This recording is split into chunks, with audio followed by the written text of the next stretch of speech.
বিসমিল্লাহির রহমানির রহিম। অর্থনীতি সম্মান প্রথম বর্ষের সকল শিক্ষার্থীদের স্বাগত জানাচ্ছি আজকের এই ক্লাসে। আজকে আমি বেসিক ম্যাথমেটিক্সের সেট থিওরির ওপর আলোচনা করব। এখানে আমি আজকে সেটের বিধি নিয়ে আলোচনা করার চেষ্টা করছি। আজকের ক্লাসটি উপস্থাপনায় আমি আছি এ.কে.এম. ইমদাদুল হাসান, সহকারী অধ্যাপক অর্থনীতি। সেটের বিধি। সেটের বিধিতে আমরা মোট 4টি বিধি সম্পর্কে আজকে জানব। কি কি বিধি? সেই বিধিগুলো জানার আগে আমরা যদি একটু কমপ্লিমেন্টারি সেট অথবা পূরক সেট সম্পর্কে একটু জেনে আসি তাহলে ভালো হবে। পূরক সেট বলতে কি বুঝো? পূরক সেট বলতে কি বুঝো? যদি এ একটি সেট হয় তবে এ সেটের পূরক সেট বলতে এমন একটি সেট বোঝায় যে সেটের উপাদানগুলো এ সেটের উপাদান নয় কিন্তু সার্বিক সেটের উপাদান। অর্থাৎ এ সেটের পূরক সেট বলতে এমন কিছু উপাদান হবে যে উপাদানগুলো এ সেটের মধ্যকার উপাদান না, কিন্তু সেটা ইউ সেট। ইউ মানে হচ্ছে ইউনিভার্সাল সেট বা সার্বিক সেটের উপাদান। অর্থাৎ এ সেটের পূরক সেট বলতে এমন একটা সেট বোঝাবে যে সেটের উপাদানগুলো এর মধ্যে নাই কিন্তু ইউ এর মধ্যে আছে। এই যে আমরা এখানে সিলেক্টর মেথডটি খেয়াল করি, এ এর পূরক মানে হচ্ছে ইউ থেকে এ সেটটা বিয়োগ দেওয়া হলো, অন্তর করা হলো। অর্থাৎ X such that X belongs to U. উপাদানগুলো ইউ এর অন্তর্ভুক্ত কিন্তু উপাদানগুলো এ এর অন্তর্ভুক্ত নয়। আমরা একটু যদি চিত্র খেয়াল করি তাহলে আমরা দেখব যে ইউনিভার্সাল সেট মানে হচ্ছে এই আয়তাকার ক্ষেত্র, এটা হচ্ছে ইউনিভার্সাল সেট। আর এ সেট হচ্ছে এই বৃত্তাকার সেট। এখন এ সেট হচ্ছে বৃত্তাকার সেট, তাহলে এর পূরক বলতে কোন সেটটাকে বোঝাবে? এ সেটের বাইরে যে অংশটা আছে, এই যে এই অংশটা দেখো, এখানে নীল চিহ্ন দিয়ে আবৃত যে অংশটুকু সেটি হচ্ছে এ সেটের পূরক সেট। মানে এ সেটের পূরক সেট বলতে এমন কিছু উপাদান হবে যে উপাদানগুলো এর মধ্যকার উপাদান নয় কিন্তু সেগুলো আবার সার্বিক সেটের উপাদান। এই জন্যই আমি বলছি যে সেটের বিধি, প্রথম যে বিধিটায় আমি তোমাদেরকে পড়াবো সেখানে পূরক সেটের সেট সম্পর্কে কিছু বলা আছে। প্রথম বিধি হচ্ছে ডি মর্গানস ল, ডি মর্গানস বিধি। এখানে কি বলা হচ্ছে?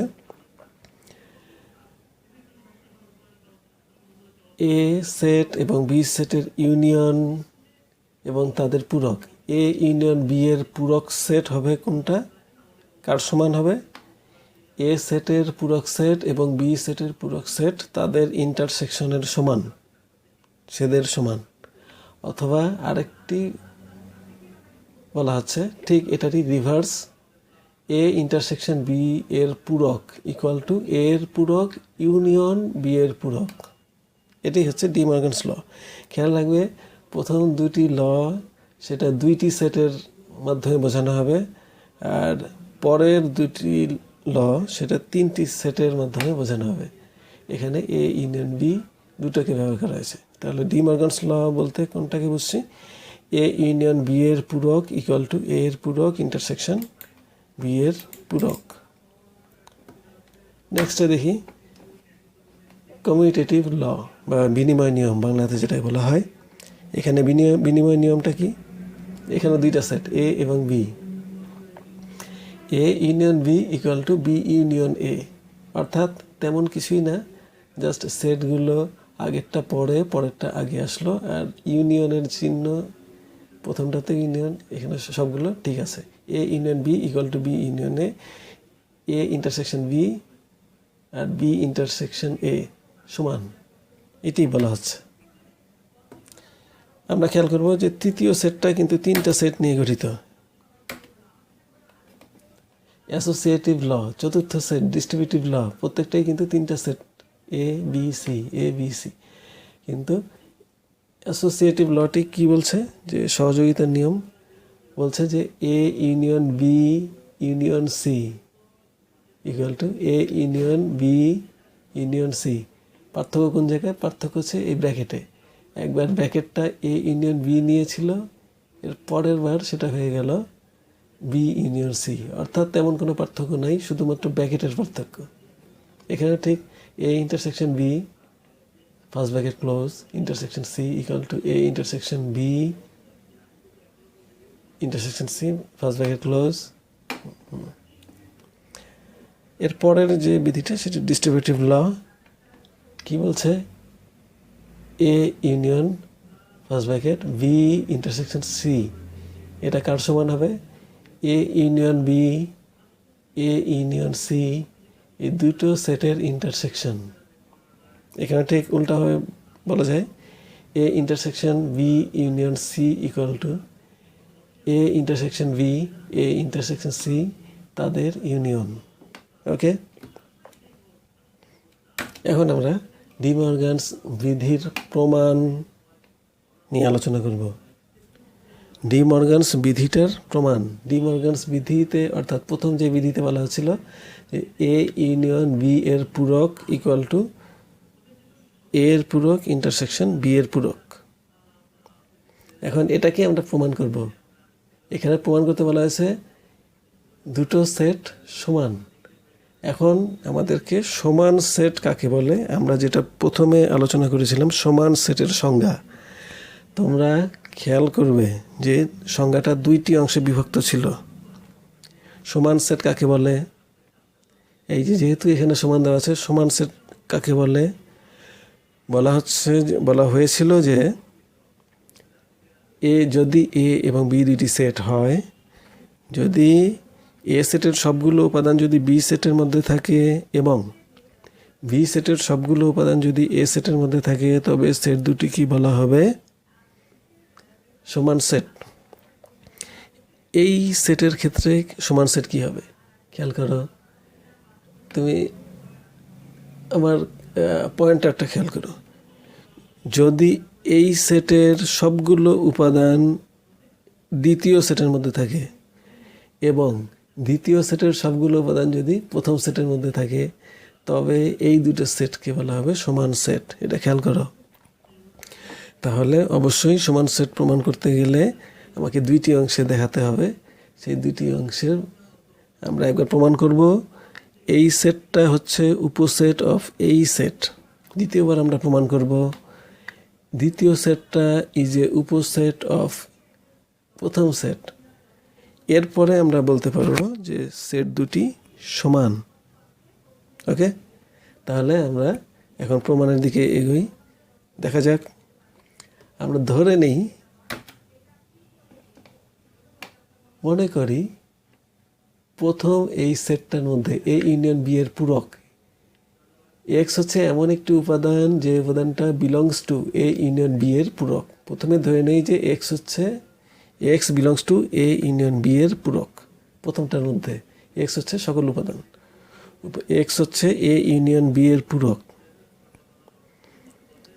খেয়াল করো, এটা কিন্তু সম্পূর্ণ যুক্তির মাধ্যমে বুঝতে হবে। যে জিনিসটা এ ইউনিয়ন বি এর পূরকের মধ্যে আছে, খেয়াল করো, সেই জিনিসটা অবশ্যই মূল সেটটার মধ্যে নাই, এ ইউনিয়ন বি এর মধ্যে নাই। যে জিনিসটা একটা সেটের পূরকের মধ্যে থাকে, সেই জিনিসটা অবশ্যই ওই সেটের মধ্যে নাই। বুঝতে হবে যে উপাদানগুলো এ ইউনিয়ন বি এর পূরকের মধ্যে আছে, সেই উপাদানগুলো অবশ্যই এ ইউনিয়ন বি এর মধ্যে নাই, does not belong to A union B. বুঝা গেছে? চিত্রের অবস্থা চিন্তা করো।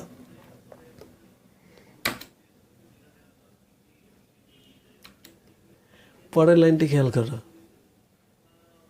এক্স যদি এ ইউনিয়ন বি এর মধ্যে না থাকে, তাহলে অবশ্যই X does not belong to A, X does not belong to B. X যদি এ ইউনিয়ন বি এর মধ্যে না থাকে, তাহলে অবশ্যই এক্স এর মধ্যে নাই এবং এক্স বি এর মধ্যে নাই। এখানে ইউনিয়নটা বাড়তি চলে আসছে, এটা আসলে হবে না। X does not belong to B. Okay, X যদি এ ইউনিয়ন বি এর মধ্যে না থাকে তাহলে অবশ্যই সেটা এর মধ্যেও নাই এবং উপাদানগুলো বি এর মধ্যেও নাই। এক্স যদি এর মধ্যে না থাকে তাহলে সেটা অবশ্যই এর বাইরে আছে, অর্থাৎ এর পূরকের মধ্যে আছে। ওকে, এক্স যদি বি এর মধ্যে না থাকে তাহলে অবশ্যই সেটা বি এর পূরকের মধ্যে আছে। এখানে ইউ একটা চিহ্ন ইন্টার একটা চলে আসছে, ইউনিয়ন, এটা হবে না। পরের লাইনে কি বলা আছে, এক্স যদি এর পূরকের মধ্যে থাকে এবং এক্স যদি বি এর পূরকের মধ্যে থাকে তাহলে এক্স অবশ্যই এর পূরক এবং বি এর পূরকের ইন্টারসেকশনের মধ্যে আছে। এখান থেকে কি প্রমাণিত হলো?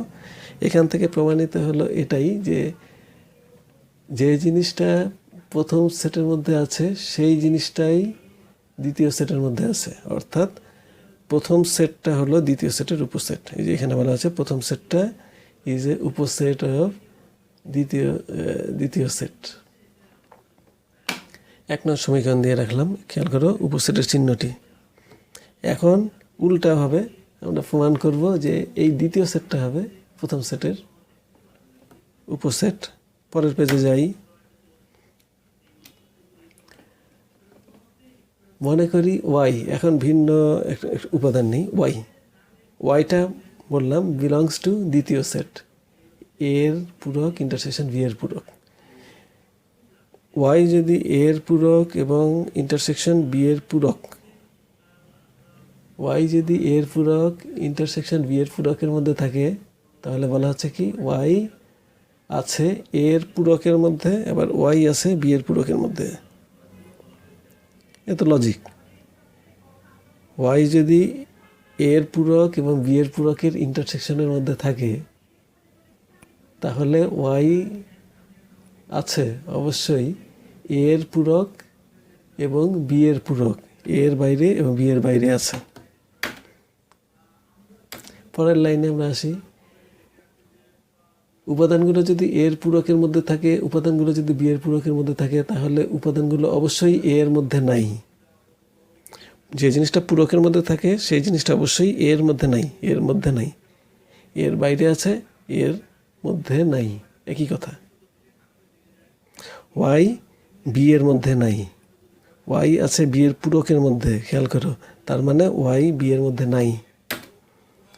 আর যদি তাই হয়, ওয়াই যদি এর মধ্যে না থাকে তাহলে ওয়াই অবশ্যই এ ইউনিয়ন বি এর মধ্যেও নাই, ওয়াই এর মধ্যেও নাই, ওয়াই বি এর মধ্যেও নাই, সুতরাং এ ইউনিয়ন বি এর মধ্যেও ওয়াই থাকতে পারে না। ওকে, এই যে নাই, এটা মানেই হচ্ছে ওয়াই অবশ্যই তাহলে এই সেটের পূরক সেটের মধ্যে আছে। ওয়াই নাই এ ইউনিয়ন বি, অতএব ওয়াই আছে এ ইউনিয়ন বি এর পূরকের মধ্যে আছে। এখান থেকে কি প্রমাণিত হয়? দ্বিতীয় সেটটা ওয়াই দ্বিতীয় সেটের মধ্যে আছে, আবার ওয়াই আছে প্রথম সেটের মধ্যে। এখান থেকে প্রমাণিত হলো এই দ্বিতীয় সেটটা ইজ এ উপসেট অফ প্রথম সেট। এই 2 নং সমীকরণ দিয়ে রাখলাম। এখান থেকে কি প্রমাণিত হচ্ছে? 1 নং ও 2 নং সেট যদি বিবেচনা করি, 1 নং ও 2 নং সমীকরণ যদি বিবেচনা করি তাহলে প্রমাণিত হলো যে এ ইউনিয়ন বি এর পূরক ইকুয়াল টু এ এর পূরক ইন্টারসেকশন বি এর পূরক। ওকে, এটি হলো ডি মর্গানস ল এর প্রমাণ। সুপ্রিয় শিক্ষার্থীবৃন্দ, আজকে আমরা ডিস্ট্রিবিউটিভ ল এর প্রমাণ নিয়ে আলোচনা করব।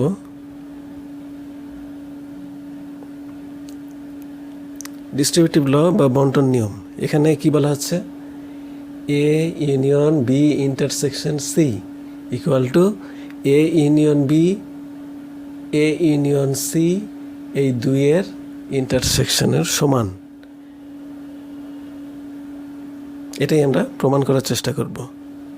আমরা ঠিক একইভাবে এটারও দুটি অংশ। একটি অংশ হচ্ছে প্রথম অংশটা প্রমাণ করতে হবে যে প্রথম অংশটা হচ্ছে দ্বিতীয় অংশের উপসেট এবং একইভাবে দ্বিতীয় অংশটা প্রথম অংশের উপসেট। যদি এই দুটো অংশ যদি আমরা প্রমাণ করতে পারি তাহলেই প্রমাণিত হবে যে এই দুটি সেট সমান সেট। এখন মনে করি যে প্রথম অংশের মধ্যে আমরা খেয়াল করি যে মনে করি X belongs to A union B intersection C, অর্থাৎ উপাদানগুলো প্রথম অংশের প্রথম সেটের মধ্যে আছে। শেষ পর্যন্ত আমরা প্রমাণ করব এই উপাদানটা দ্বিতীয় অংশের মধ্যেও আছে। এখন যদি প্রমাণ করতে চাই তাহলে কীভাবে অগ্রসর হব? আমরা এখানে খেয়াল রাখবো যে সিলেক্টর মেথডের ক্ষেত্রে ইউনিয়নের সিলেক্টর মেথডে কি বলা ছিল, খেয়াল করো, অর। ইউনিয়নের জন্য অর। সিলেক্টর মেথডে ইন্টারসেকশন তখন ব্যবহার করা হয়েছিল অ্যান্ড। ইউনিয়নের জন্য অর, ইন্টারসেকশনের জন্য অ্যান্ড। এখন দেখো X belongs to A union B intersection C, এই সেট এবং এই সেট দুইয়ের মাঝখানে আছে ইউনিয়ন। সুতরাং এটাকে যদি আমরা ভেঙে ফেলি তাহলে এখান থেকে অর লিখতে হবে, ইউনিয়নের জন্য অর। আচ্ছা, ঠিক লিখলাম। এখানে X belongs two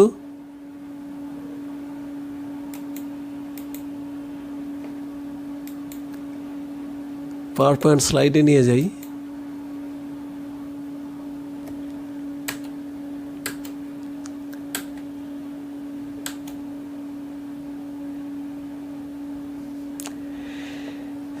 x belongs to A union B intersection C, এটা মানে হচ্ছে এক্স বিলংস টু, যেহেতু ইউনিয়ন আছে এই জন্য আমি এখানে মাঝখানে লিখলাম অর। খেয়াল করো, X belongs to A or X belongs two দ্বিতীয় অংশটা অর্থাৎ বি ইন্টারসেকশন সি। এর পরের লাইনে খেয়াল করো, X belongs to A or এ পর্যন্ত আমি ঠিক রাখলাম। এরপরে আমি ভেঙে ফেলবো X belongs to B intersection C, এই যে ব্র্যাকেটের মধ্যকার অংশ হচ্ছে ভেঙে ফেললাম। যেহেতু ইন্টারসেকশন আছে, ইন্টারসেকশনের জন্য কী বসে? And. X belongs to B and X belongs to C. Okay, এর পরের লাইনে কি হবে? X belongs to A or, এটাকে ঠিক রেখে এটা যেহেতু উভয়ের মধ্যে আছে একবার লিখবো X belongs to A or X belongs to B লিখলাম।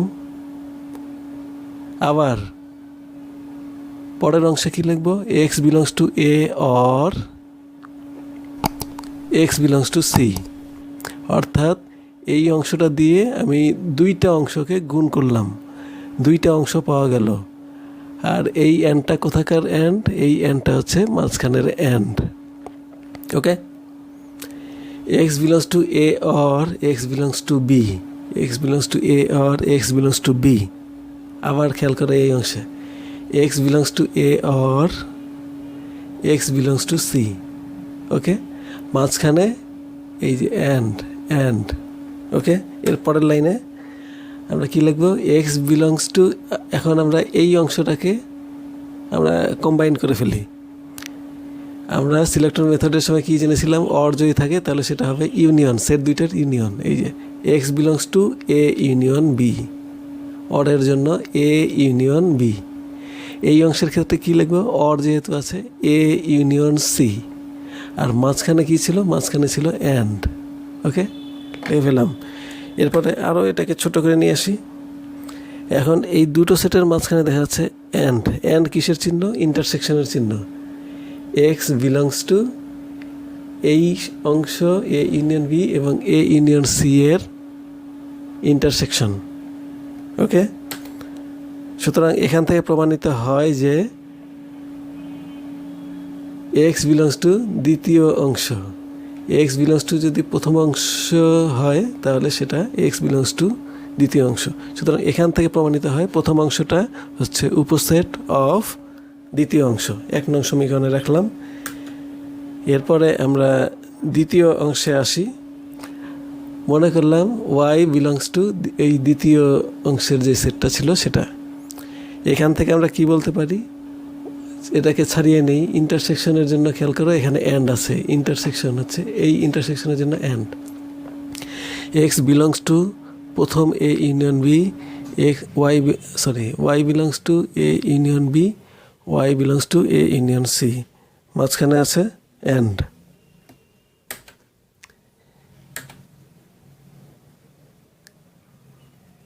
এরপরে আমরা এই দুটো অংশকে ভেঙে ফেলব। ইউনিয়নের জন্য এখানে হয়ে গেল or, Y belongs to A or Y belongs to B. আবার এখানে খেয়াল করো, Y belongs to A or Y belongs to C, ইউনিয়নের জন্য অর, মাঝখানে ছিল অ্যান্ড, এই অ্যান্ড আর এই অ্যান্ড। এরপরে আমরা এই দুটোকে কমন নেব, Y belongs to A, Y belongs to A, দুটোকে কমন নিলাম। কত দূর কমন নেওয়া যায়? Y belongs to A or পর্যন্ত কমন নেওয়া যায়। Y belongs to A or common নিয়ে এরপরে লিখলাম এখানে যেটা বাদ থাকলো, Y belongs to B and Y belongs to C. এখন এই দুটোকে আমরা আরও শর্ট করব।